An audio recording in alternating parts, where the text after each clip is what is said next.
بسم الله الرحمن الرحيم والحمد لله رب العالمين اللهم صل وسلم وبارك على نبينا محمد وعلى آله وصحبه أجمعين. So we don't have much left of this course. Al-Siyam wal-Hajj. I'm going to omit the part that talks about jihad, not because I'm running away from the topic, but more it's not a part of ibadat specifically, and it doesn't really necessarily play into what we need to talk about. It's a very short one, so if I do end up having time, I will conclude it, but I don't think I will. I don't think we'll have enough time. So we'll start with Kitab al-Siyam, which is what we're going to be beginning today. They'll put up the slides in a moment, but it's the beginning of Kitab al-Siyam. So if you have the English translation on your phone or on your laptop, you'll be able to kind of listen along. يقول المصنف رحمه الله ونفعنا بعلمه الإمام الحجاوي في زاد المستقنع قال يجب صوم رمضان برؤية هلاله. So fasting in the month of Ramadan is obligatory the moment you see the hilal. فإن لم يرى مع صحو ليلة الثلاثين أصبحوا مفطرين. If the crescent moon is not sighted on a night of the 30th of Sha'ban through skies that are not cloudy, meaning open skies, but they can't see it, then the next day they will conclude Sha'ban to be. So page 161 is the page, yeah. And then in terms of slides, I don't know which slide it is. Yeah, page 161, yeah. So if on the night where it's cloudless and you're looking, it's the 30th night. So it's the 30th, it's the 29th day of Sha'ban. And then at night, that's either the 30th night of Sha'ban or the first night of Ramadan. That's the night that we look for the hilal. We don't look for the hilal other nights. We don't start looking and say, oh, we missed a night or we got it. It doesn't matter. You don't care about what the hilal is doing aside from the 29th night of a month. That's it. The 30th night of a month, or the day of the 29th. So you look that night, and if you see it, you see it. You don't see it, it doesn't matter. I don't care if the hilal disappears on the 27th night and it comes up again on the 28th day. I don't look. I'm only looking the 30th night. So if it's cloudless and I don't see the hilal, then I'm going to have Sha'ban 30 days, and then Ramadan will be the day after. وإن حال دونه غيم أو قتر فظاهر المذهب يجب صومه. If clouds or dust obscure the moon before the crescent moon of Ramadan is sighted, the most apparent ruling within the madhab al-Hanbali and most madhab as well is that fasting is obligatory the following obligatory the following day. So for the Hanbalis, this is something that they do is different than what the majority of the madhahib do. And this is actually where Imam Hajjawi, remember I would show you some slides and it would be red, where he goes against the majority opinion of the madhab, and this is an example of that. So if you don't see the moon one night, because the 30th night of Sha'ban, you don't see a moon because of clouds and because of dust, then what he's stating here is that next day is Ramadan. That's how he says it. The majority opinion of the Hanbali madhab and the other madhab as well is that you conclude Sha'ban for 30 nights. So I will put a slide to point out this is where Imam Hajjawi actually does not follow the prominent opinion of the Hanbali madhab in his book. رؤيا نهارا فهو لليلة المقبلة. If the crescent moon is sighted during the day, even if before the sun reaches the zenith, it belongs to the following night. It belongs to the following night. So if they see the crescent during Dhuhr, that doesn't mean that day is Ramadan. It means the next day. So the crescent that you see during the day is going to be for the next night, not for the one that happened before. All right. وإذا رآه أهل بلد لزم الناس كلهم الصوم. If people of one land see it, the sighting is positively proven in one land. Everyone is required to fast. And this is an old. And the reason I like, one of the reasons I like Zad al-Mustaqna is because this is stated very clearly. The issue of اختلاف المطالع exists within the schools of jurisprudence. اختلاف المطالع means that you'll have, when there are different sightings of the moon, then every group will follow whatever their sighting showed them. And they use this argument to say that every country should do their own siyam.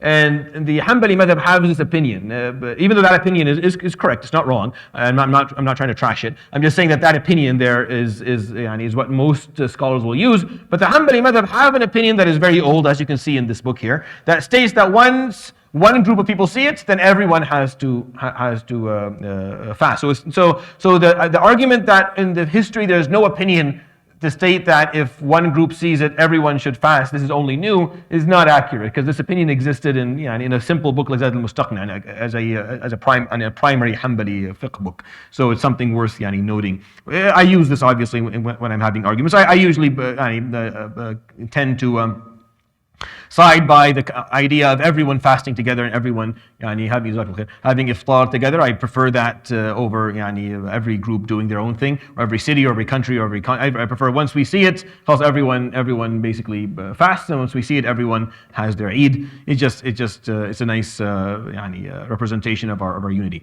ويصام لرؤية عدل ولو أنثى فإن صاموا بشهادة واحد 30 يوما فلم يرى الهلال أو صاموا لأجل غيم لم يفطروا. So one obligatorily fasts at the sighting of the crescent by an individual who is upright and religiously responsible, and it can be a woman, it can be one woman, it doesn't have to be two, like as most shahadat for issues of transaction will require, as we'll see maybe in a future session. But for this, a respected lady, she sees the hilal, and then that's accepted. Now this means that the person not only is respected as they are known to be honest, but they're also knowledgeable about crescent sightseeing. So the person has to know how to see the crescent. If the person can't see the crescent, doesn't know what they're looking at, or doesn't know where to look, the matali' of the hilal are from certain, the hilal will exist in certain places in the sky. You can't look in the opposite place and say, I saw the hilal there. No, it doesn't exist there. The hilal, if it's going to be here, it has to be over there. So you have to know, actually, you have to be someone who's knowledgeable in terms of the crescent seeing, where it presents itself and whatnot. And if you're not, then you shouldn't be. But a lady, even in some books, I'm not sure if it's right here, even someone who's not baligh will be accepted. Like even if it's someone who's underage, if they're known to be responsible, respectful, and knowledgeable about this, then that can be accepted. If they fast 30 days based on an individual's testimony, and the crescent moon is not sighted, or if they fasted due to clouds, they do not break their fast, since their fast was out of precaution, and the default is that Ramadan remains. ومن رأى وحده هلال رمضان ورد قوله أو رأى هلال شوال صام. An individual who was the sole individual to sight Ramadan's new moon, and whose report was rejected, is required to fast and adhere to all other rulings related to the month. So if this person is adl and knowledgeable, like this person is sightseeing and he saw the crescent and he knows what he's looking at, and he brought the report and no one listened to him, he still has to follow what he saw. He still has to follow what he saw, because he is qualified to offer this ruling. So he's stuck with that. And the same thing goes for Hilal Shawwal. So if he's looking for the night during the 30th night of Ramadan, he looks. This is what this person does. This is a respectable, honest individual. He sees the hilal. He brings that to the people. Then they have to. He has to break his fast the next day. ويلزم الصوم لكل مسلم مكلف قادر. Every responsible and able Muslim is required to fast, and that's simple. Now, just kind of to close the loop on the sightseeing issue, there are different opinions obviously on this matter. The way I see it today, Wallahu A'lam, because of how different the world is from when this book was written in terms of technology and electricity and all that, that there should be, if we're going to go by sightseeing, then there should be a specific group of people who go and do that. Not everyone should be involved in this. Not every person should be like not every person with a telescope that they bought off Amazon should be able to go and do this. But we should have dedicated human beings who go and look at this, a panel of people, and then they bring back that information for us. If we're going to go by sightseeing, if we're going to go by calculations, which is one way or another a form of sightseeing, but a form of sightseeing that is based not on a direct visualization, but rather on scientific visualization of something. Meaning we are using the knowledge that we have today to see the question. Because when he says صُومُوا لِرُؤْيَتِهِ وَأَفْطِرُوا لِرُؤْيَتِهِ, meaning fast when you see it and break your fast when you see it, what does he mean by see it? Actually see it? Or is there another way? Because Allah subhanahu wa ta'ala used the word ru'ya in the Quran, not necessarily to refer to seeing with your eyes. Did you not see how Allah... Well, he didn't see it alayhi salatu with his own eyes, but he's aware of it through information. So So are we able to use calculations? I think we are, but I don't think the way that we're using them today is actually appropriate. And I didn't obviously wanted to, I'm not interested in this topic at all. I have no interest in this topic whatsoever. I don't care how it's figured out, as long as people within the same city break their fast and break their fast together. But however they do it doesn't really matter to me. But I was forced, whether I liked it or not, to learn how this whole system works. And calculation only tells you the possibility of seeing the moon. It just talks about the possibility, meaning is it possible to see the crescent in a certain area at a certain time? Is the crescent born or not? If it's born, and whether it's going to be visible or it's not going to be visible. So it could still be visible, but no one sees it. It could be visible, but it's not possible to see it. So what do we do then? So these are questions that are unanswered yet. If we're going to go by the calculation, by saying we know today that tonight the crescent is born. We can't see it, but we know it's born. Should we fast based on that or not? I don't think there's a perfect answer for this question. I think what should happen is that in any given city or place, the muftin or the Majma' al-Ifta should come to a conclusion of how they're going to go by it, and then everyone follows that opinion and accepts it. And they shouldn't go out and specifically do. And we always side on the side of seeing. So if someone sees, then and there's a possibility of seeing. The way we did it here with the London Council of Imam is that if there's a possibility of seeing it and someone saw it, then we fast. If there's no possibility of seeing it, then we don't fast even if someone saw it, because there's no possibility of seeing it. Like when we are able to establish that it hasn't been born yet, like the crescent has not been born, and then wallahi they see it in Afghanistan or they see it in Yemen. What did you see? It's not born yet. Like the crescent has not been born yet. It doesn't exist yet. What did you see? Is it possible for you to see this? It's not something. So I think that's where calculations help, because they tell you the possibility of seeing the crescent versus the impossibility of seeing it. But I think even if it gives you the possibility of seeing, someone still has to see it. But I'm okay with anyone seeing it. Like if any country in the Muslim Ummah, with the possibility of it being seen, sees it, then I think we should all fast. Wallahu. And that's my opinion on the matter. I'm throwing my hat into the arena. That's what I think we should do. And that's what we actually did here within the city, for the last couple of years, when I was the chair of the council. All right. وَمَنْ رَأَى sorry. وَإِذَا قَامَتِ الْبَيِّنَةُ So it's not. There we go.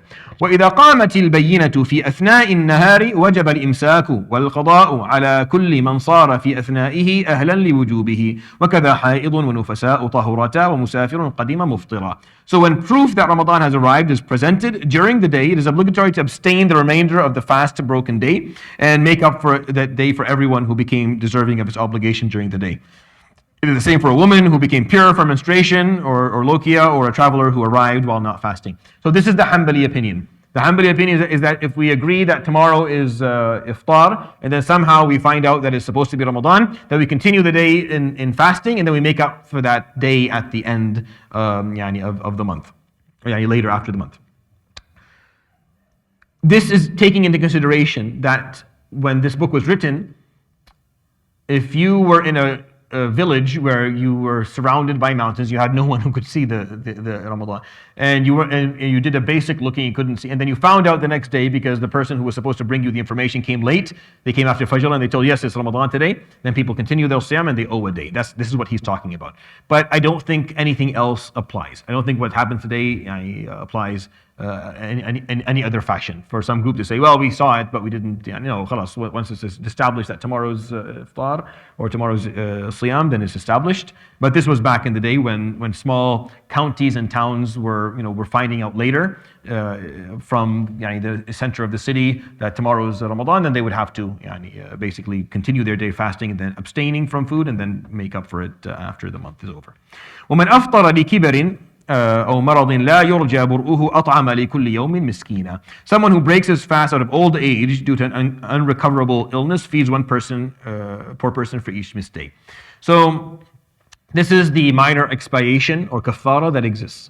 If someone cannot fast because they're too old or they're too ill, then they just pay upfront. Now you can pay it at the end of the month, you can pay it at the beginning of the month. Both opinions are reasonable. I prefer at the beginning. If this person is absolutely not going to fast Ramadan, then it's best just to pay that at the beginning of the month. And everyday miskeen is basically maybe let's say $20 for a miskeen. times 30, that's $600 for the whole month. So someone who cannot fast and will never, like, we don't think that they're going to be able to fast in the future because of old age or a chronic illness, and they just pay the kafara for every day. They're allowed to, and it's sunnah for them to not eat publicly and to eat very little in secret and to eat with the people who break their fast and to wake up for suhoor with them. So if you're someone, for example, who has to take medication every day, every couple of hours, or else you can't, so you're not going to be able to fast, you pay your kafara. But you still wake up for suhoor and have food. You have futur with people. And when you eat or drink during the day, you do it in hiding, in secrecy. You don't do it openly. You don't like تطبخ لحالك طبخة in the middle of the day and you sit down and you have your food in front of people. So that's not, and that goes for a ha'id al-nufasa as well, for a lady who is during her period. This is the sunnah of how to do it. And same thing for a musafir, and it's how everyone should behave. وَسُنَّ لِمَرِيضٍ يَضُرُّهُ وَلِمُسَافِرٍ يَقْصُرُ. Breaking the fast is recommended for someone who is sick and for someone whom fasting is harmful for, and for a traveler shortening prayers. So it's sunnah for someone who is ill to break their fast, especially if it's going to harm them. It's not obligatory. It's not, in the Hanbali opinion, they're not forced, but it's sunnah for them. It's better, meaning it's less better. It's not as good to fast. It's better to break your fast. If you're sick, if you're not feeling well and it's going to harm you to fast, or you're told by your doctor, then you should break your fast. And if you're traveling, the sunnah is also to break your fast as well. But there's difference of opinion on the issue of traveling for sure. وَإِنْ نَوَى حَاضِرٌ صَوْمَ يَوْمٍ ثُمَّ سَافَرَ فِي أَثْنَائِهِ فَلَهُ الْفِطْرُ.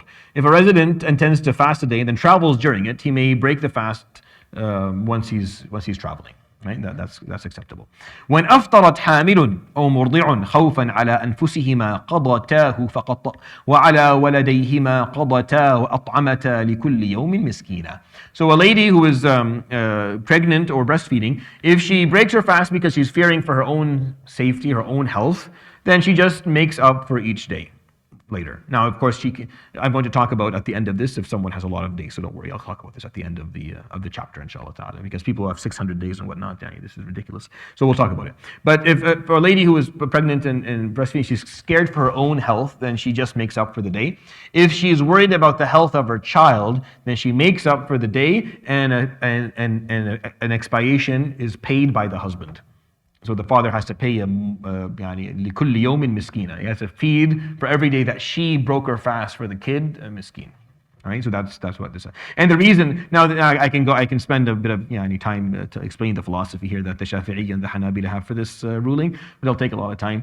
Generally speaking, whenever you break your fast with someone else involved, the kafara somehow is going to be involved.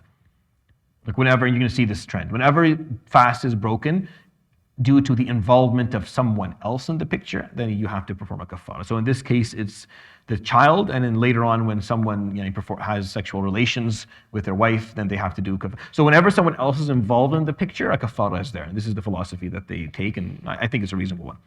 ومن نوى الصوم ثم جن أو أغمي عليه جميع النهار ولم يفق جزءا منه لم يصح صومه لا إن نام جميع النهار ويلزم المغمى عليه القضاء فقط. So someone who intends to fast and then becomes insane or loses consciousness for the entire day without regaining consciousness for part of the day, that invalidates the fast. But if a sane person sleeps for the entire day, his fast is valid. So if you wake up for suhoor, you pray Fajr, and then you go to sleep and you wake up at Maghrib, right? Then your siyam is acceptable. Obviously, you missed salawat, so you're accountable for the salawat that you missed, but your siyam is acceptable if you do that. But someone, if they lose consciousness or they go into a seizure or they lose their mind for all of the day, then that day is not counted for them. If they do it for a part of the day and then they're sane for the rest of it, then their siyam is acceptable. Someone unconscious is only required to make up; they don't have to pay kafara.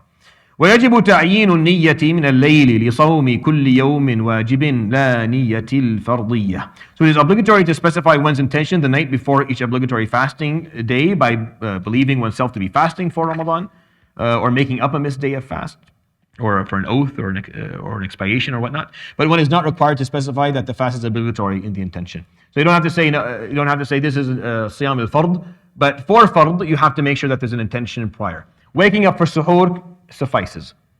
So you don't really have to say anything. The Shafi'iyya specifically talk about saying something. I don't think the Hanabila have that in their madhab, so they don't specify something needing to be said. Shafi'iyya do. Imam Malik allows for one intention at the beginning of the month to suffice for the whole month. I love that opinion. I usually give the fatwa with that one.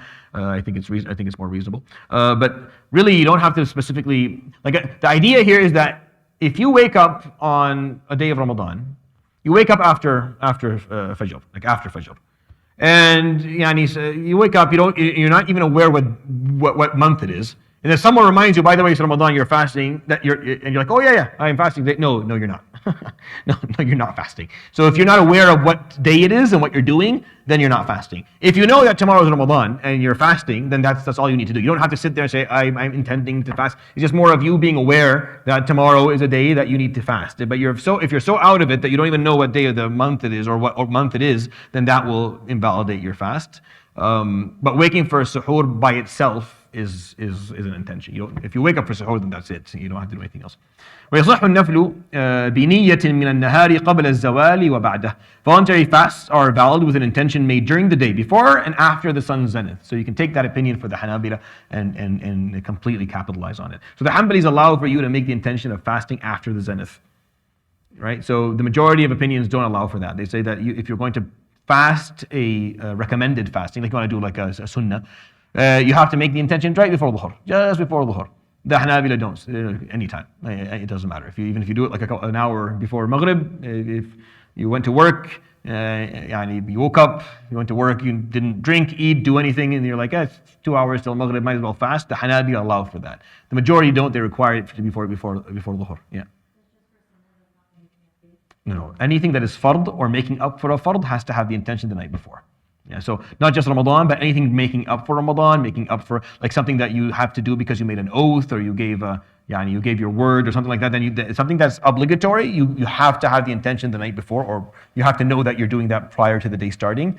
But if it's just for the sake of Allah and it's just something extra, then anytime the Hanabila allow for after Zenith. I love that. That's just why I think it's something you can benefit from. Zenith is when the Zawal. Zawal is dhuhr. Right? Zawal, after Zawal is when it's right in the middle of the sky, when there's no shadows for anything standing perpendicular to the ground. Dhuhr starts the moment after Zenith, and when the first little piece of shadow exists, that's when Dhuhr starts. So most of the opinions are that before, you have to make your intention before that. The Hanabi are okay with it being after that. So if you make your intention at 4 o'clock, you still get it. Capitalize on these. I do this quite often. I have to admit, I'm very lazy. Like I do this in this winter. I capitalize on days where I have to get it to clinic, and I just don't eat and drink until it's like 3. I'm like, might as well continuously, because the nafs is very weak. Allah yahdina. ولو نوى إن كان غدا من رمضان فهو فرضي لم يجزه. If one were to intend, if tomorrow is a part of Ramadan, then it is my obligatory fast. It's not accepted due to the lack of certainty. So when it comes to intentions, you can't put a shart. What's the word here? Not a condition, but a what is it in English where you use if this then that? What is that called? A clause? I don't know. You can't use that phrasing in your intention. You have to be you have to be very specific, direct in your intention. وَمَنْ نَوَى الْإِفْطَارَ أَفْطَرَ. Anyone who intends to break his fast has broken his fast. So if you intended to break your fast,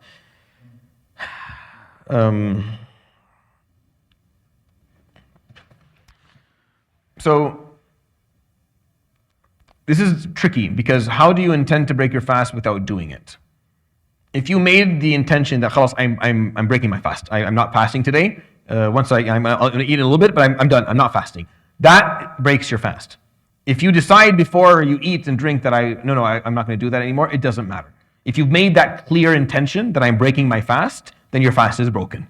So be very careful with these things. It's a little bit, it's obviously something that exists on the inside. Everything about siyam is niyyah, right? That no one can hold you accountable for siyam. This is something between you and Allah subhanahu wa ta'ala. So the niyyah, the intention with siyam is very important, because that's really pretty much all siyam is. It's based on your intention. No one can hold you accountable for this. So if you make the intention, I'm going to break my fast, but you haven't eaten and drank anything, doesn't matter, your fast is broken. So be careful with that, especially during Ramadan. So if you're like, I'm sick, I don't know, should I break my fast? make your intention clear. Like make up your mind clear. Because if you decide, no, I'm breaking my fast, and then after a while you change your mind, you broke your fast once you made up your mind, you're going to break your fast. طيب باب ما يفسد. Sorry, remind me whenever I forget to do this. No. باب ما يفسد الصوم ويوجب الكفارة. So what invalidates the fast and requires expiation. So I'll read this in Arabic, and then we'll go through this, the 8 and then the 7 points that he makes.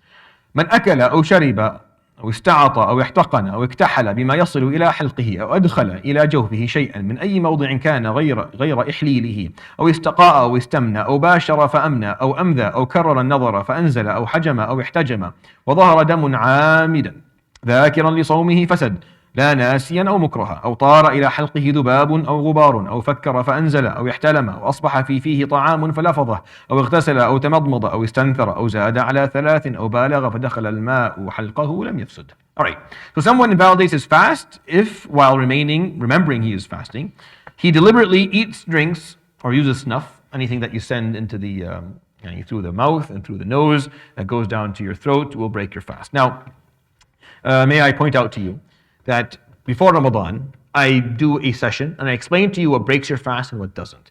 You are permitted as a Muslim to follow whatever I tell you to follow before Ramadan. If this is your masjid and you attend here and this is what you identify with, then you're safe just to follow what fatwas I give on this topic. If you don't do that, for example, you don't have an imam that you follow, you don't have a masjid that you follow, then you are obligated as a Muslim to have a madhab that you follow. So what you're learning is the Hanbali madhab here. And if you're somewhere else and you follow what it is that you're learning, and this is the madhab that you're following, so you follow, you'll stick to it. But when you're living in a city, and I explain to you, here's what I think, here's what breaks fast, here's what doesn't break fast, and I'm making my choices from the valid opinions that exist within the Sharia based on study and knowledge, then you are permitted to leave your madhab and follow whatever I say. So you don't have to stick, if you studied Hanafi, for example, you don't have to stick to that. If you study Hanbali, you don't have to stick to that. You can stick to whatever I tell you to stick to. Before you're completely permitted. Actually, it is the sunnah for you to do that.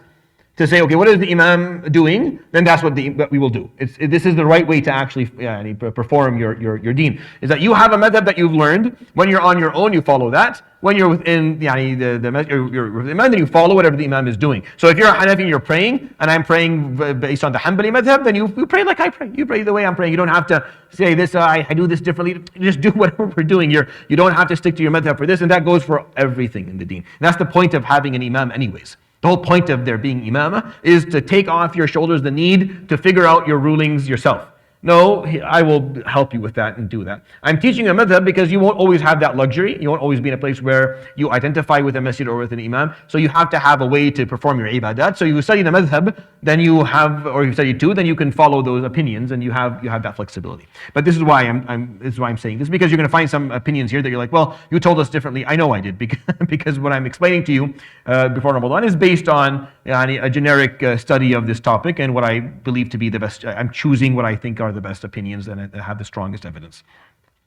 So injects something into their anus, meaning obviously tahmila, suppositories. If you take a suppository, you lose your fasting. If you're using a bidet to clean you're not breaking your fast by, even though this has come up multiple times. Funny enough, applying kuhl around the eyes and its taste reaching the throat. So if someone's putting kuhl, and this is very rare, no one does this anymore, but you put kuhl and then you taste it, and that means it went inside, and that's why they would tell people not to use kuhl during Ramadan. Insert something into a body cavity from any location other than the urethra, inducing vomiting, masturbation or any form of ejaculation that is purposeful, meaning if this person is doing it on purpose, not while sleeping or something, fondling, and actually in that causing an orgasm or causing ejaculation, that will break your fast. And even if that occurs from just so he gives all these scenarios. What he's trying to say is that if you achieve orgasm consciously, regardless of how you did it, whether it was through intercourse or whether it was through fondling or foreplay or through just looking at something, it doesn't make a difference. Your fast is gone. So unless you were unconscious at the time this happened, meaning you were fully asleep, you just woke up and found that to be the case, then your fasting is broken. And he explains this obviously. You can imagine that everything that's written in this book is based on this poor imam being asked all these questions. So most of what you find in books of fiqh are based on imams being asked questions and then having to answer these questions and say, well, Sheikh, what if I did this? Like, yes, if you did this, also you're fine. So all these examples, and the reason I like Zayd al-Mustaqni is because Imam al-Hajjawi puts all of his experiences. So it's a little bit more, like it's not as academic, and it's not as concise, but he does give a lot of human experience in it, and I tend to find that helpful for in many. So, but if the fast is not invalidated, if someone forgot that they're fasting, and ate or drank, being forced to perform any of the actions listed above. If you're being forced, by gunshot or with a sword or something, then that's a fly or dust flying into one's throat, and they didn't mean it. If someone so this is where he draws the line. Ejaculating based on thinking. He wasn't looking at someone. It was just it was thought. There was no physical movement involved, and this is very, very rare, or almost impossible. But that wouldn't break the fast because he did not actually do something. And this is actually referring to, interestingly enough, the fact that he said this here was later used. Was used for, and I remember this case. This is a case I saw, I heard about or attended a talk from one of the shuyukh or the ulama in Syria, where someone had a condition. There are people who have conditions with this problem, like with certain problems there are multiple orgasm syndromes and issues for men and for women, and they will happen with the slightest amount of stimulus, like the slightest amount of stimulus, meaning a thought can bring it forward. So this question actually became the person was asking, like, I don't really.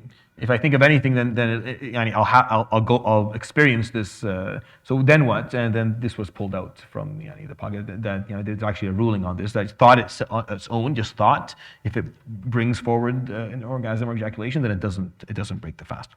Experiencing nocturnal emission, if you're sleeping, waking in the morning with food in one's mouth, if one immediately spits it out, making the purification bath, rinsing the mouth, rinsing the nose. Doing more than one or three times, or doing it vigorously won't break your fast. So you're supposed to, you're allowed to make ghusl when you're fasting, and if that causes water to go in unintentionally, that doesn't break your fast. If you are doing istinthar, if you're doing madmada and istinshaq, and you're doing it 3 or 4 or 5 times in a row, you shouldn't be doing that. But if you do it and some water goes in, it doesn't break your fast either, because this is an action that you're commanded to do. It's unrecommended, it's makruh for you to do it more than the times that you're supposed to, which is 3, and it's unrecommended to do it vigorously with a lot of water. But if you do that and it goes in, then you don't break your fast. All right. ومن أكل شاكا في طلوع الفجر صح صومه إلا إن أكل شاكا في غروب الشمس أو معتقد أنه ليل فبان نهارا. So I talked about this in the Islamic legal maxims course, and this is so if you eat at night, like before your suhoor, and you were like, oh, Fajr has not come out yet, and it turns out Fajr did, but you were off by a couple of minutes by mistake, your siyam is fine, because the asl, the origin, the default is night, and night is when you're allowed to eat. But if you break your fast and you find out, no, Maghrib has not, then you lose your siyam. You lose your siyam, because the asl is the day, and you're not supposed to be eating. So the origin is day. We're waiting for the night to start. So you stick with what the origin was, what the default was. The default was day, and you were like, I'm not sure if it's night or not. If you were wrong about that, then you go back to the default. The default was day, you broke your fast, you lost that day. The default is night, so you're having suhoor. So you're wondering if the day started or not, and you turned out to be it started, then the default is night, and you're okay. So this is an issue of usul al-fiqh really that he puts in here, but interestingly enough, he has it, and I like it. Oh, do I not have any? Oh my gosh. My apologies, I ended up not. It's the second time I've forgotten to do this. SubhanAllah. All right, that's all right. You will forgive me. So, ومن جامع في نهار رمضان في قبل أو دبر فعليه القضاء والكفارة. Whoever has intercourse of any sort during Ramadan will make up for the day and will perform an expiation. وإن جامع دون الفرج فأنزل أو كانت المرأة معذورة أو جامع من نوى الصوم في سفره أفطر ولا كفارة. So the fast is invalidated, but there is no expiation if the man stimulates himself outside of having full intercourse. This is still haram, and the person broke their fast with no good reason for it, and they have to make up for that day. But there's no expiation if there was not full intercourse. The woman with whom the intercourse was performed is excused Like she's not, she's excused. I think she doesn't have to fast during that time due to menstruation, or she was forced. Like the husband forced himself, and she didn't want to do it, but she didn't have a choice. Or then she doesn't have to. The expiation is only on him. Someone intending to fast during his journey has intercourse, then he does not. So if someone is traveling, so they don't have to fast, they intend to fast, and they have intercourse, they break their fast. It's haram. All this is wrong. It's not saying this is okay. It's just talking about the technicalities. Or do you have to pay expiation? No. But in that situation, you don't owe an expiation. Well, why the big deal? Well, because the expiation is a big deal here, as you're going to see. وإن جامع في يومين أو كرره في يوم ولم يكفر فكفارة ثانية. A second expiation is owed if one has intercourse in 2 days, or repeats it during the same day before paying an expiation. وكذلك من لزمه الإمساك إذا جامع. It is the same for anyone who is anyone required to abstain if he has intercourse. ومن جامع وهو معافى ثم مرض أو جن أو سافر لم تسقط. If the expiation is not dropped from someone who has intercourse, well, healthy, then becomes sick, insane, or travel. So someone, let's say, broke their fast by having intercourse, and then the day after they were diagnosed with this chronic disease and they were never going to fast again, so they pay kafara, they still owe the expiation for that first day because they were healthy at the time. It doesn't change just because there was a different situation afterwards. ولا تجب الكفارة بغير الجماع في صيام رمضان وهي عتق رقبة فإن لم يجد فصيام شهرين متتابعين فإن لم يستطع فإطعام 60 مسكينا فإن لم يجد سقطت. So the expiation is obligatory only for sexual intercourse. They don't see it for breaking your fast by eating and drinking on purpose. They don't, the Hanbalis. I tend to give that. That's my opinion is not that one. I think that expiation is owed for both when you eat and drink on purpose and you have intercourse. But you can see the philosophy of the Hanbalis and the Shafi'is where they say the only expiation is only owed when there's someone else involved, when you did something that so it has to be intercourse, which is someone else involved, which is your wife. The expiation, what is it? It's freeing a Muslim, freeing a slave. If you can't do that, then fasting consecutively for 2 months. I have never seen anyone do that, except for recently. Recently, I met someone who did it. He fasted the 60 days in a row. I've been answering these questions for 20 years, and I've never seen anyone do it except recently. And here in London, someone actually did the 60-day fast, to make up for. And they didn't necessarily have to because they didn't fit this criteria fully, but they were in a khilafi one, and they fasted for 60 days straight. It was they expressed an amazing experience. They thought it was very, very helpful, but it's very difficult. Obviously, it has to be consecutive. Now, if you travel or get sick, there are exceptions for that. So you can, but if you can't just decide, I'm not going to fast this week. No, it's 60 days consecutive. Very difficult. You can't do that. Then it's feeding 60 poor people. So 60 times 20. Like it's around $1,000, yeah. But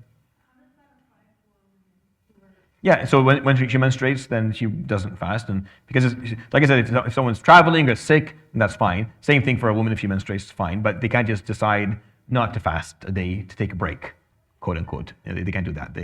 60 days is 60 days. But if you have a'dhar, if you have excuses that allow you to break your fast outside, like for example in Ramadan, then those excuses are acceptable, and you can continue afterwards. So this is the tartib. So if you can free a slave, you start with that. Let's say there are no slaves to free, or you have no money you don't have enough because it's very expensive to free a slave. So next thing, fast 60 days. You say, I can't. I absolutely cannot do 60 days. It's impossible for me.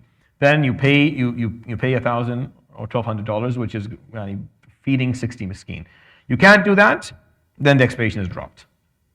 It's dropped until the person has enough money later in life. But it's dropped. They don't have to do anything. You don't have to go and do anything specific for this. You start right after Ramadan? It doesn't have to be, but it can. Yeah, it doesn't have to be. Yeah. طيب. No, we don't have anything. Sorry. باب ما يكره ويستحب وحكم القضاء. So we'll go through that, inshallah. We may get to the end of i'tikaf. It's actually quite short, so we're not going to get to it, but we'll get very close. يكره جمع ريقه فيبتلع. He's going to talk about recommended and unrecommended things during fasting. So it's offensive to gather one's spit and swallow it. It doesn't break your fast, but it's offensive. Like you shouldn't do it. ويحرم بلع النخامة ويفطر بها فقط إن وصلت إلى فمه. It's unlawful to swallow phlegm if it reaches one's mouth. Now I know it's disgusting, but if phlegm reaches the mouth, so it's on your tongue, and then you swallow it, that breaks your fast. If it goes right from the nasal cavity down your throat, then it doesn't. It's makruh to do that. But if it comes through the nasal cavity and then it's gathered within the mouth and then swallowed, it breaks your fast. Forgive me. It's disgusting, but that's just I have to say it. ويكره ذوق طعام بلا حاجة ومضغ علك قوي وإن وجد طعمها في حلقه أفطر. It's offensive to taste food without need. It's offensive. It's allowed if there is need. So a woman can put something on the tip of her tongue to taste if it needs something more, and then spit out whatever is left of it. But without need, it's haram to do that. It's makruh to do that, sorry. Or chew gum. Gum here is not the gum we got. The gum we have has like sugar and all this other stuff. They used to have like these substances that they were not edible. You couldn't swallow them, and they had nothing in them. So if the taste reaches the throat, so if you bite on, if you had a gum and the gum has a taste to it and it reaches the throat, then khalas, you break your fast. But if you're chewing on something that is no taste to it, is not edible, then it's makruh, but it doesn't break your fast. And these distinctions here are important. I usually give the fatwa differently on this one, but that's what the Hanbalis, that's the Hanbali ruling on it. وتكره القبلة لمن تحرك شهوته. Kissing and foreplay is offensive for someone who cannot control themselves with doing that. ويجب اجتناب كذب وغيبة وشتم. It's unconditionally obligatory to avoid lying, gossiping, tale-bearing, and verbal abuse when fasting, obviously. وسن لمن شتم قوله إني صائم وتأخير سحور وتعجيل فطر على رطب فإن عدم فتمر فإن عدم فماء وقول ما ورد. So the following are recommended for someone who is fasting: to say I am fasting, إني صائم, if they are verbally abused. It's a reminder to the person in front of them to drop back, and it's a reminder for themselves that they should not engage in such activities because they are fasting. To delay the pre-dawn meal and to hasten breaking the fast using unripe dates, dried dates, or water. So rotab or tamr or water. Rotab meaning the dates that are not dry, the moist dates, and then if you don't find that, then dry dates, and if you don't find that, then water. That's the sunnah. But you don't have to. Don't break your fast on a cigarette or something. That's haram. So to say what has been narrated, Allahumma laka sumtu wa ala rizqika aftart. سبحانك اللهم وبحمدك اللهم تقبل مني إنك أنت السميع العليم. This is what the Hanabila have as the dua. It's interesting because this dua it lacks authenticity in every form, but that's what they have. But anything else that you learn in terms of the etiquettes of dua is acceptable. Like if you learn something else or you have a different what exists in the books that is authentic is ذهب الظمأ وابتلت العروق وثبت الأجر إن شاء الله. That's what was there, and then any dua you make is very reasonable. Now, just to point this out, why is it that you have to delay suhoor and hasten breaking the fast? This is one of the mechanisms that the Prophet ﷺ put in to stop bid'ah. We don't necessarily understand, unfortunately, in this ummah what bid'ah means and what bid'ah is. And we tend to bark up all these wrong trees on the topic, and we get very upset. And we don't know, like sometimes people are pointing out a mistake and they're calling it a bid'ah. What they're pointing out is a mistake. For sure it's a mistake, but it's not a bid'ah. Like you have to, the terminology matters in Islam. Like I try to explain this in the khutbahs, like there's da'wah and there's al-ma'ruf and nahy al-munkar. They're not exactly the same thing. They overlap sometimes, but they're not. The terminology matters. There's a difference between me calling you to come and pray and to do dhikr and tasbih and to take Islam versus me asking you to stand in line and be respectful and treat people equally and don't be racist. They're not the same thing. Like they're not exactly the same thing. They're both important social activities, but they're not the same thing. And differentiating between them actually is a very mature move from a social perspective. Anyways, and in Islam, there are things that are wrong that we shouldn't be doing, and we should point out we shouldn't be doing that. But calling them bid'ah sometimes is actually is also wrong, because that's not what it is. It's, you don't seem to know what this is. So the Prophet ﷺ would say you have to, because what bid'ah is when you start acting like the Prophet ﷺ's amount of worship was not enough, so you're going to make it more difficult. You're going to take acts of worship that have been perfectly described and start adding to them things that never existed and making those additions obligatory, making them more attractive. Say this is better. It's better. So, I fasted today. I had my suhoor middle of the night, and I didn't have my futur until Isha. And you're bragging that I fasted for 20 months. No. There's no ajr in doing that. There's nothing good about that. That's all wrong.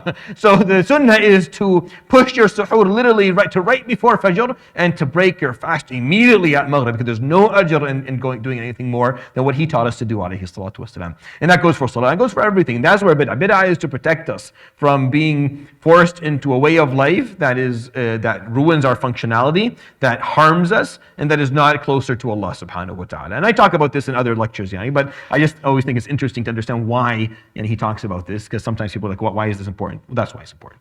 ويستحب القضاء متتابعا ولا يجوز إلى رمضان آخر من غير عذر فإن فعل فعليه مع القضاء إطعام مسكين لكل يوم وإن مات ولو بعد رمضان آخر وإن مات وعليه صوم أو حج أو اعتكاف أو صلاة نذر استحب لوليه قضاؤه. So it is recommended to make up missed fasts consecutively. That's the sunnah. That's what the Hanabila's ruling is, that once you start making up for fasted days, to do them consecutively. You don't have to, but that's how the Hanabila look at it. It is unlawful to delay making up fasts until the next Ramadan without an excuse. If one does delay without an excuse, then along with the makeup, one does a kafara. So if you owe, let's say, 7 days from your Ramadan, this happens to sisters all the time. So they owed 7 days from Ramadan due to menstruation. And they didn't make up for it, and Ramadan came, and they couldn't make up for it, and then khalas, Ramadan entered. So you still owe those 7 days, but you have to pay now a kafara. You have to feed a person for every day, so 7 people. You don't have to do it every year. If you keep on delaying, you don't have to do it every year. You just do it once. But once a full year is gone, like you don't make up for those days before the next Ramadan, you owe for each day. But you don't owe it every single year you go around. Just know that, because that's important, or else it becomes absolutely ridiculous. If someone dies having vowed to perform a fast or a hajj or i'tikaf of some sort of spiritual retreat or prayer, it is recommended that his guardian make it up on his behalf. So the Hanabila allow for that. The Hanabila allow for you to make up for someone's prayer if they made a nadr, or for someone's hajj or for someone's siyam. Not all of the schools of jurisprudence allow for that, but they do. And it's mustahab for you as a guardian. Like if you're the inheritor, the heir of your father, and your father passed away, you knew that he had swore he was going to go to Hajj, or he swore he was going to make, or there are days of Ramadan he didn't make up. Then the Hanabila see that it's mustahab for you to make up for those days. If you can't, then you pay a kafara at least for them. At least you pay a kafara for them. Okay. So what you do if you owe like a ton of days? So if someone, I know this came to me like not too long ago, a lady who came up and she said, I owe 150 days. She has like 7 kids. She has 7 kids and she owes like 150 days. And she told me, I'll die. Like if I do 150 days, I will literally die. Like I can't do it, it's too difficult. So this comes down to her judgment of the matter. If she feels that she is not capable of making up for these days, she can barely get through Ramadan when it happens, then she pays kafara for all those days, and that ends with that. It's as if, meaning it's treated similar or equivalent to someone who is old or has a chronic illness. If she feels that she can make up for those days, then the safest ruling, the ruling that I offer, and I think is safe, is pay your expiation, pay it, so that in Samahallah, if you pass away, it's taken care of, and then make up for them slowly. And this is what I tell people in general. Like this is my answer to this question in general. I have a lot of days that I owe. Good, no problem. Pay for them each day a miskeen, and then put a plan during the winters of every year. Try to fast a couple of days and intend within those days to make up for days that were gone, and slowly black them out with time. And if you don't get to the end of them, or you get old and you can't do it anymore, you already paid expiation, so you're fine. But that's what I offer, especially for ladies and mothers who like 150 days is absolutely insane. Like that's 5 Ramadans. That's 5 months of who's gonna do that? No one's gonna do that like this. At least I can't imagine being able to do 5 months. Not in 5 years. I think it's you can barely do the 1 month every year. But I think the best way to do it is to pay expiation and then try to make up slowly during the months where the day is shorter and it's easier to perform siyam. Some mothers, their lifestyle does not allow them to perform siyam. It's just too difficult for them. Then paying expiation should suffice in these situations. Wallahu a'lam. Same thing goes for not just ladies, but even for men. Yes, go ahead. Yeah. Gestational diabetes, is it still the same if she has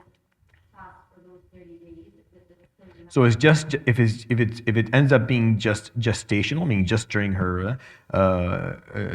her pregnancy, then she breaks her fast. Does not owe expiation for it. She just makes up for the days. Like she breaks her fast all Ramadan, and she doesn't actually owe an expiation for those days. She can just make them up. Now, if she doesn't make it up within a year, then she pays for a different reason because the year went beyond. But she doesn't owe because she was sick. Like she was sick, so she had a good udhr. If after her pregnancy she ends up with an ongoing diabetic problem, meaning he never fully recovers and fasting becomes harmful or dangerous for her because of this, then she just pays expiation for that Ramadan and for every Ramadan to come afterwards. She doesn't have to fast afterwards. People who are diabetic, most of them don't have to fast. Chronic kidney disease, diabetes, and these are usually people obviously who have cancer, who take chemo and stuff like that. They don't have to fast. The expiation is more than enough. And if they don't have the money, they don't owe it. Like the expiation is dropped when you don't have it. Like if I don't have enough money to feed myself, you don't owe expiation. But if you do have it, it's a way to ففدية طعام مسكين. This is the right way to do it. All right. 101. We start 8:11. Are you guys willing to do one more page? One more page is okay? طيب يلا we'll do this quickly. باب صوم التطوع. يسن صيام أيام البيض والاثنين والخميس وست من شوال وشهر المحرم وآكده العاشر ثم التاسع وتسع ذي الحجة ويوم عرفة لغير حاج بها. I love this because this is the best breakdown of days that are recommended to fast, probably in any book. Like it puts them all together really nicely, very concise. So it's recommended to fast on the white days, the 13th, 15th to the 15th of every lunar month, or any 3 days of the month. All right, I'll make this easier for you. Any 3 days of the month. Just do 3 days. The first 3 days, last 3 days, anything. If you can get the middle 3 days, 13, 14, 15, then barakallahu feek. If you can't, then any 3 days will suffice. Right, so this is just an extra easy aspect. Mondays and Thursdays, the 6 days of Shawwal, obviously, not the day of Eid, but after that. The month of Muharram, meaning most of the month of Muharram, and specifically the 10th and the 9th being the most emphasized days, and then the first 9 days of Dhul Hijjah. So from 1 of Dhul Hijjah to the 9th of Dhul Hijjah, for those who aren't performing Hajj, specifically the day of Arafah. So if you're performing Hajj, you shouldn't fast on the day of Arafah. You're actually told, it's disrecommended. It's unrecommended to do so. But you can fast the first 8 days if you're going for Hajj. That's okay, if you're strong enough to do so. But the day of Arafah, if you're performing Hajj, don't fast. But if you're not performing Hajj, then you definitely should fast. It's a very strong recommendation. وَأَفْضَلُهُ صَوْمُ يَوْمٍ وَفِطْرُ يَوْمٍ. The best fasting of all is 1 day in, 1 day out. And that's the Sawm of Dawood alayhi salam. وَيُكْرَهُ إِفْرَادُ رَجَبٍ وَالْجُمُعَةِ وَالسَّبْتِ وَالشَّكِّ. It is offensive to single out days for fasting, such as or month, such as the month of Rajab. The Hanabila don't see the month of Rajab to be a month that you should fast. They differ with that on other schools of thought will differ with them on that. I'm not going to go into the details of why, but that's just how they look at it, and they have their arguments obviously in their evidence. Fridays, and that's a universal unrecommendation. You should not be fasting Fridays because of the belief that Friday has more ajr, because it doesn't. Now, if you're doing day in, day out, and it turns out to be a Friday, then you're good. If you fast Friday because it's a day that's khafif in your work, so it's easy for you to fast, and that's fine. If you're fasting Friday because it's Friday and you love Friday, then don't fast it for that, because that's wrong. Again, bid'ah. This is where bid'ah comes in. Is that you are making a statement and a belief that is wrong. Like you're making something up in the deen that doesn't exist. Fridays does not get more ajr for siyam. You don't. So don't. But if you fast it for another reason, you're fine. And this is where, these are the pieces that are important. Saturday as well, you don't specify Saturday with Siyam as in because you think it's a better day to fast, but if it's a day off and it's easier for you to fast, then go ahead. So if people fast weekends, for example, totally fine. Saturday and Sunday, totally fine. Like because they're off and they want to fast, that's fine. Yeah. And the day of doubt, which is Yom al-Shak, when you're not sure about whether Ramadan is starting or not. ويحرم صوم العيدين ولو في فرض وصيام أيام التشريق إلا عن دم متعة وقران. So it's unlawful to fast the 2 days of Eid, even if one needs to make up an obligatory fard. Yani it's haram. You're not allowed to fast Yawm Eid al-Fitr and Yawm Eid al-Nahr ever. The days of Tashriq is haram as well, unless one is making a blood sacrifice for performing Umrah and then Hajj or performing them. It's acceptable for some people to do it yani within, and we'll talk about this during the Hajj chapter, so leave it, we'll talk about it then. من دخل في فرض موسع حرم قطعه. It's unlawful to interrupt an obligatory fard act, whether it is fasting or something else, which allows for multiple performances within its valid time. فرض موسع. ولا يلزم في النفل ولا قضاء فاسده إلا الحج. It is not required to complete a voluntary act, though it is offensive to inexcusably exit it. Neither is it required to make up a voluntary act that has been invalidated, except for a recommended Hajj. So if you decide tomorrow you're going to make up for a day of Ramadan, you're not allowed to break that in the middle. You're not allowed to break it in the middle. If you do, then now you owe 2 days. You owe the day that went and this day. So you're not allowed. So if you're going to make intention of making up a fard, then you have to stick to it till the end of it. Right? But that does not apply to acts of nafila, except Hajj.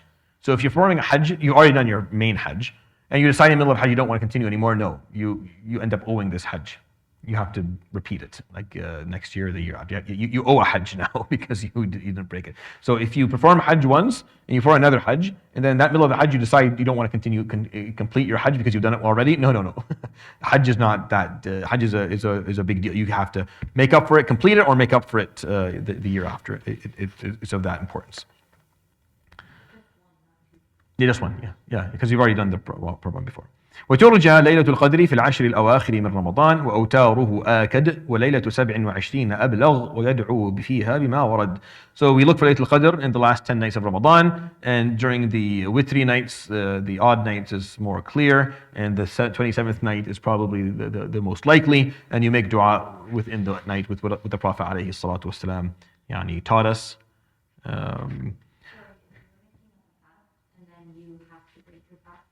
You have to is different. Yeah, it's different. I'm saying if you just decide that you don't want to do it anymore because a friend of yours who is extremely stingy wants to take you out for lunch that day. It's like a blue moon sometimes. Some people take you out for food. You know, sometimes if it's sunnah, like if you're fasting in sunnah and a brother or a sister, someone you love or someone you know, takes you out for food, it's sunnah to break your fast actually and to go eat with them. But if it's fard, you shouldn't. I think it's something worth telling you. الاعتكاف ولزوم مسجد لطاعة الله تعالى مسنون. Spiritual retreat or i'tikaf is confining oneself to a mosque for the sake of worshipping Allah subhanahu wa ta'ala, and it's recommended. It's a good thing to do. ويصح بلا صوم ويلزمان بالنذر. It's valid to perform that without fasting. The two become required if an oath has been made. So what the Shafi'iyya do, and a lot of the Hanabila do, is that when you walk into a masjid, you make the intention of i'tikaf for the time that you're in the masjid, so that you get the full ajr. But I don't like that. I actually don't like that. I think i'tikaf is a big deal. Like it's a beautiful it's a beautiful Islamic concept that I think we don't talk about enough, and I probably should talk about it a little bit more. But the reason I don't is because our masajid aren't equipped for it. That's why. There's actually a lot in the concept of i'tikaf is beautiful, and it should be understood better. But because the moment I start talking about it, people start thinking they should come and do it in the masjid, and then the masjid becomes like a homeless shelter, and it smells and doesn't work anymore. And then the sisters want to do it in the masjid as well. And the sisters' i'tikaf is actually better at home than it is in the masjid. And actually what the sunnah is that in your house you have a musalla, and you can do i'tikaf in that musalla. The sisters can do i'tikafat in that musalla for days or for hours. And this is something that the Sahaba used to do all the time. Meaning I need some time off. Like Dawood alayhi salam taught us to do this. Like time off as in for ibadah. Like I need a day off, not to go travel somewhere. I need a day where I'm just going to fast. I'm doing i'tikaf. I don't talk to anyone. I don't leave it unless I need to. Only for bathroom breaks. Only for food. Aside from that, I'm doing salah. Whether it's in the masjid for men or at home, or at home for men and women. And at masjid for women as well. Everyone can do it in different situations. It's just we have to be careful with these things because i'tikaf can turn into a complete catastrophe if the wrong people are performing i'tikaf at the wrong time. It turns into the exact opposite of what the whole point of it was. So I'm very cautious when I talk about it, but it's an extremely important thing, like having a spiritual retreat, i'tikaf. I'm going to figure out a way to talk about this. That's not going to cause musibah for this masjid. We already have enough masaib with this in this masjid, in terms of people showing up at weird hours and staying here for time they shouldn't be. But I think the concept of a spiritual retreat meaning you taking it for yourself and making sure that you have some time to do that and you specify time for it is very, very meaningful. It's very, very meaningful. ولا يصح إلا في مسجد يجمع فيه إلى المرأة ففي كل مسجد سوى مسجد بيتها. So, and of course, this is the Hanbali opinion on the matter, so it's different than what I just told you because I have a different look at this, taken from different schools of jurisprudence. But for the Hanbalis, is what they think. Spiritual retreat is not valid unless it is performed with the intention and in the mosque where congregational prayers are held. For men, it has to be in the jami' where the khutbah Jum'ah happens. For women, it can happen in any masjid. It does not have to be in the jami', but not the masjid of our own home. That's how the Hanabila see it. So they think that the one in the home, the house, the masjid, what does he call it here?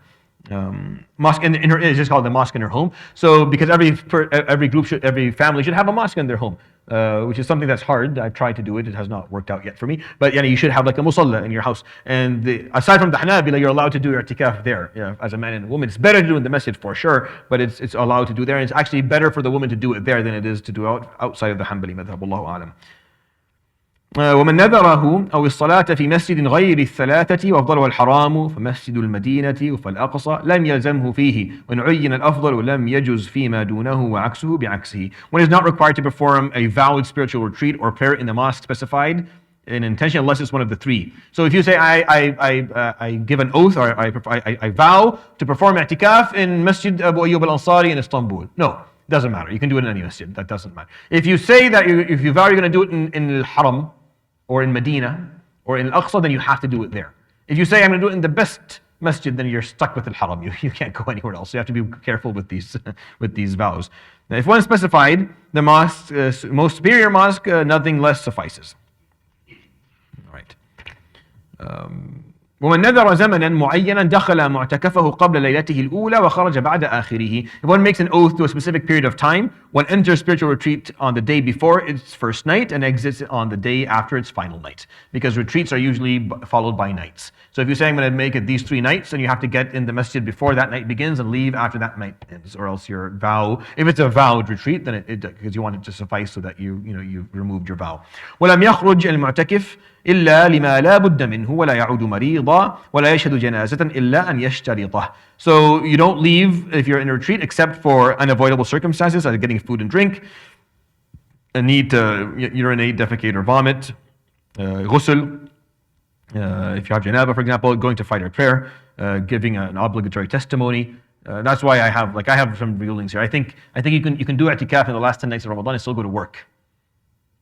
I think you still go to work. That's the fatwa that I'm comfortable with. You can make the intention. I make that intention for the last 10 nights of Ramadan every year. And I only go home for absolutely needed things. Work is one of them. Sometimes you can't quit your job, or else your life will end. So you can do it that way. But the i'tikaf in general was a time that people would take off and only leave for absolute needs like food and drink. You don't go for a janazah unless you make you actually. Stipulate in your oath that, or in your intention of and this is why I think it's okay, because you're allowed to stipulate in your intention of i'tikaf that I will attend the janazah if it happens. So I tell people, stipulate in your i'tikaf the intention of going to work, and because if this applies, then that's even more important to apply. And you don't go visit a person who is sick or something. When وطئ في فرج فسد اعتكافه. If someone during a spiritual retreat has intercourse, then their whole thing is ruined. And you can ask, well, that's insane. Who would do that? If you say that, then you're naive. ويستحب اشتغاله بالقرب واجتناب ما لا يعنيه. It's recommended to busy oneself during an i'tikaf with worship and stay away from anything that does not concern you. You should not chat about dunya. You shouldn't be checking your messages or on your emails, working on a project, on conference calls. You shouldn't be. If you're doing that, then don't do i'tikaf. Just come in when you have time. I'tikaf is where you are basically, akafa is to focus on something, fully focus on something. That's what akafa means. So i'tikaf means you're fully focused on your relationship with Allah subhanahu wa ta'ala. If you're distracted, then it doesn't. That's why I don't like these i'tikafs when they happen in the masajid. Because I come in and I see people, I came in one morning and people were praying cards. You're playing cards. A couple of guys were playing cards. Well, يا أخي اطلع, روح play at home and come back when you want to do it. I'tikaf, like there's a so I feel like there's a lack of literacy or of understanding what i'tikaf is in order for us to make it meaningful. That's the end of the book of Siyam. So we only have basically Hajj left. We'll conclude that inshallah next week and the week after. So we'll finish early inshallah in December, so you have time to kind of prepare and look at the content for the exam. جزاكم الله خير, بارك الله فيكم, سبحانك وبحمدك, أشهد أن لا إله إلا أنت أستغفرك وأتوب إليك. There is an assignment. Please look at it. And if you have questions, you're welcome to ask me. وصلى الله على سيدنا محمد وعلى آله وصحبه أجمعين.